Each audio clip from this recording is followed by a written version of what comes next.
Bueno, vamos directo al grano. Hoy tenemos un análisis de un caso real y fascinante del Tribunal Registral peruano. Y la verdad es que ilustra a la perfección qué pasa cuando la vida real, con todo y sus enredos, va muchísimo más rápido que el papeleo oficial.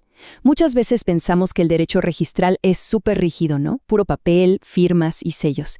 Pero hoy vamos a ver cómo la jurisprudencia usa la pura lógica para literalmente cortar a través de la burocracia. Empecemos.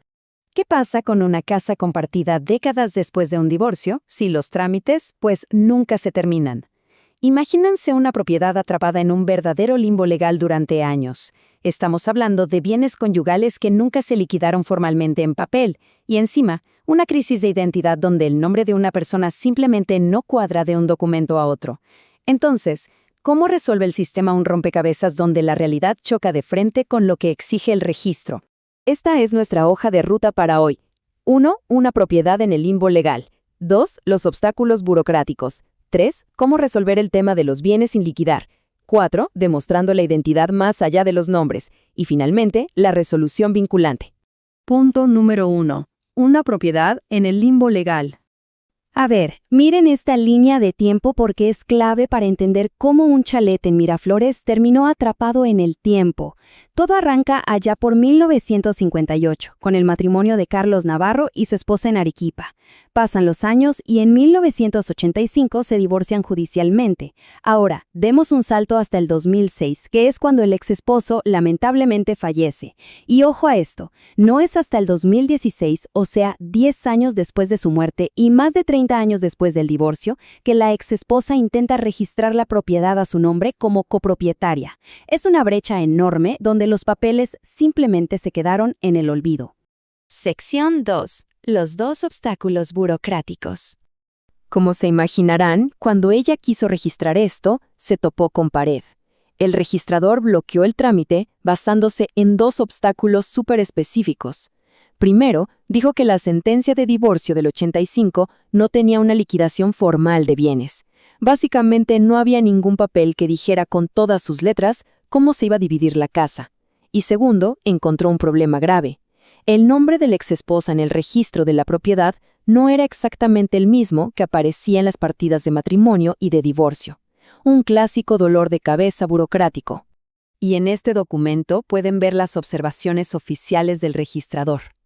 Es el típico caso de la computadora dice que no. Exigía que primero, antes de siquiera hablar de la casa en Miraflores, se hiciera un trámite larguísimo y por separado para rectificar el nombre en el registro personal. O sea, más tiempo y más burocracia. Pasemos al punto 3, resolviendo los bienes sin liquidar. Aquí es donde la cosa se pone interesante legalmente. Tenemos que entender la diferencia entre estos dos estados. Durante el matrimonio existe lo que llamamos sociedad de gananciales, o sea, la casa es de la unión. No hay un mitad y mitad exacto. Pero, y aquí está el truco, cuando hay un divorcio, aunque nadie haga el papeleo para repartir las cosas, la ley no deja la casa volando en la nada.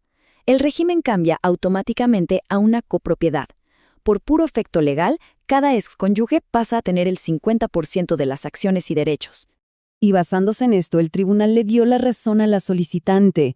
Dictaminaron que, el hecho de que faltara un papel formal de liquidación en ese divorcio del 85 no borra mágicamente el derecho de propiedad.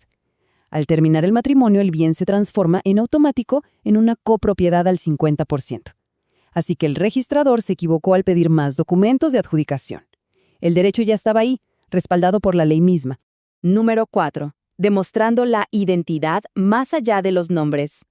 Bueno, aquí entramos a la pregunta del millón. ¿Es la Betty Luisa Ramírez Dorrego, del registro de la propiedad, la misma persona de carne y hueso que la Luisa Bertilda Ramírez Dorrego, de la sentencia de divorcio? Para el registrador, nombres distintos significaban personas distintas. Fin de la historia. Quería un juicio nuevo solo para arreglar este detalle del nombre. Pero me encanta lo que hace el tribunal aquí. Toman una postura mucho más humana. Citan al jurista Espinosa Espinosa para decir, básicamente, oigan, la identidad de alguien es mucho más que cómo se deletrea su nombre en un papel viejo. Es todo un conjunto de atributos que nos individualizan. Sí, el nombre importa muchísimo, pero si hay una letra distinta o un nombre cambiado, la ley nos permite buscar otros elementos en el contexto para confirmar de quién estamos hablando en realidad. Entonces, el tribunal armó lo que llaman factores de conexión. Son como las piezas de un rompecabezas que al unirlas prueban sin lugar a dudas que Betty y Luisa son exactamente la misma mujer.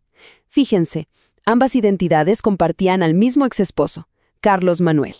Ambas apuntaban al mismo matrimonio exacto en Arequipa en 1958. Al revisar todo el historial, era obvio que se trataba de la misma persona intentando reclamar su casa. No había ninguna necesidad de obligarla a pagar y sufrir por una nueva rectificación formal. Y llegamos al punto 5, la resolución final vinculante. El resultado fue una victoria total para el sentido común.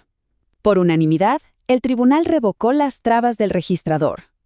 Decidieron que la identidad real de las personas y la sustancia legal valen muchísimo más que un error administrativo menor o una diferencia de una letra en un documento de hace décadas.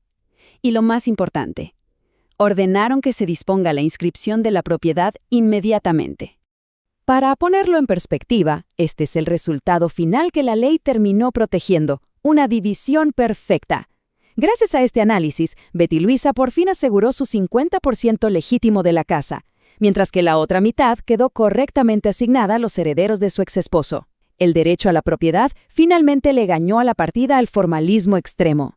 Este caso no es solo una anécdota registral, es un recordatorio de que el derecho no funciona en un vacío estéris, y nos deja con una reflexión súper importante en la que vale la pena pensar. A medida que los sistemas digitales y burocráticos se vuelven más y más inflexibles, exigiendo que cada letra cuadre perfectamente, ¿cómo debe adaptarse la ley para proteger la realidad, a menudo desordenada, de nuestras vidas? Proteger a las familias y a las personas reales, con todas sus imperfecciones, siempre debe ser el objetivo de la verdadera justicia, ¿no creen? Ojalá este análisis les haya dado una nueva y fascinante perspectiva sobre cómo se resuelven las cosas en el mundo registral. ¡Hasta la próxima!